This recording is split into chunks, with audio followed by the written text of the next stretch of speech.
Namaskar, I am Manoj Kumar. Welcome to in the program Press Meet. In this program, we cover press conference, media interaction and a speech of the chief guest at the program. So without spending so much time, let's go to the event. दरअसल आज जो Chandigarh press club के अंदर जो meeting रखी गई थी, conference रखी गई थी, इससे एक मकसद एक उद्देश्य था कि विकासशील सरपंच एसोसिएशन के माध्यम से ग्रामीण आंचल ने हमारी कार्यकारिणी के ऊपर विश्वास जताया था, उस पर हम खरा उतरने का काम करें।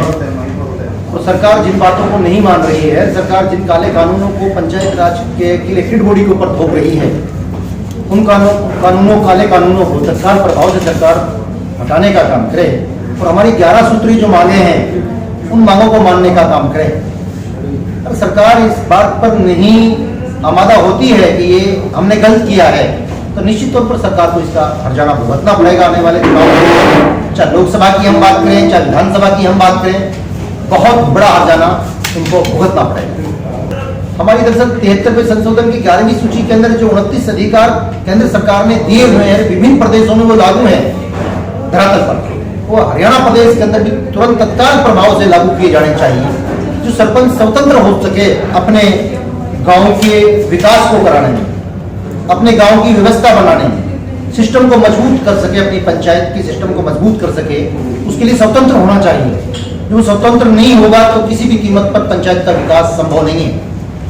तो दूसरी बात है, पंचायत के सरपंच के पास में बहुत बड़ा वर्कलोड होता है, उसके पास पर्सनल टेक्निकल जो भी पोर्टल सरकार ने डाले हैं, थोपे हैं, उनके लिए टेक्निकली एक सहायक की जरूरत है। सरपंच के पास सरकार द्वारा एक सहायक दिया जाना चाहिए जो उसके काम में हाथ बटाने का काम कर सके।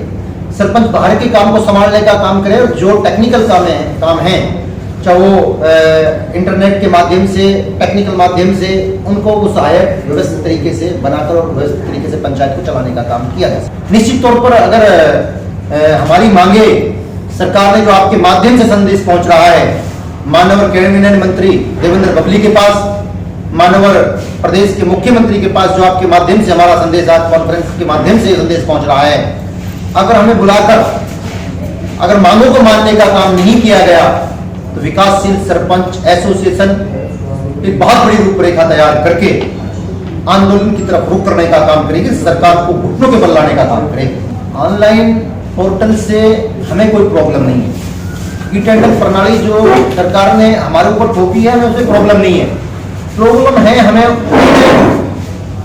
कारणों से कि जिस तरीके से सरपंच के पास 2 लाख रुपए की पावर देने की लोगों ने बात की है, तकरीबन 2 लाख में कोई भी कार्य पंचायत के अंदर नहीं हो सकता। ये आधुनिक युग है, इसके अंदर 2 लाख से नहीं लगता है कि कोई कार्य हो सकता होगा। पंचायत के अंदर तकरीबन 20 लाख के अंदर में कार्य आते हैं, चाहे रोड की बात करें, चाहे नाली की बात करें, चाहे किसी बिल्डिंग की रिपेयरिंग की बात करें, और बहुत से कार्य होते हैं पंचायत के अंदर।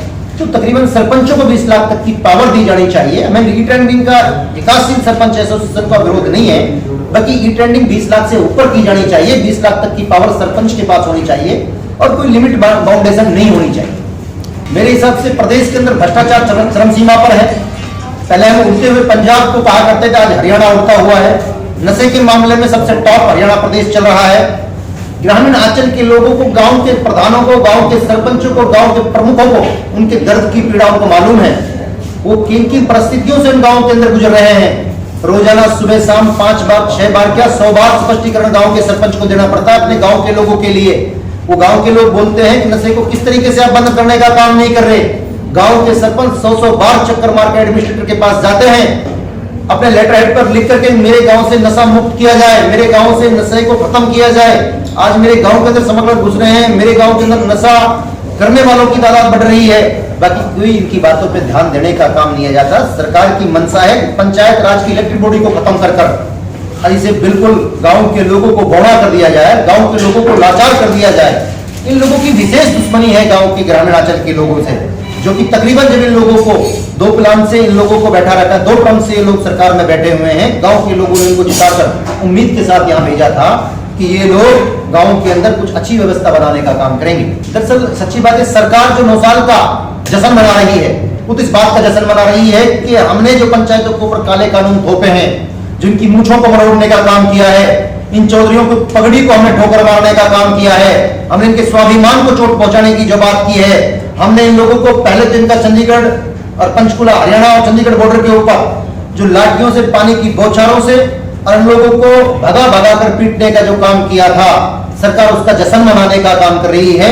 और गांव के प्रधान, गांव के प्रमुख चिंतित इस बात को लेकर के कि हमारे गांव के विकास रुके हुए हैं, किस तरीके से गांव के विकास संभव हो सकते हैं, किस तरीके से हम गांव को विकास की ओर ले जा सकते हैं, वो सरकार अपना जश्न मनाने का काम कर रही है। और गांव के सरपंच इस बात को लेकर चिंतित हैं कि गांव के विकास को गति किस प्रकार से दी जा सकती है।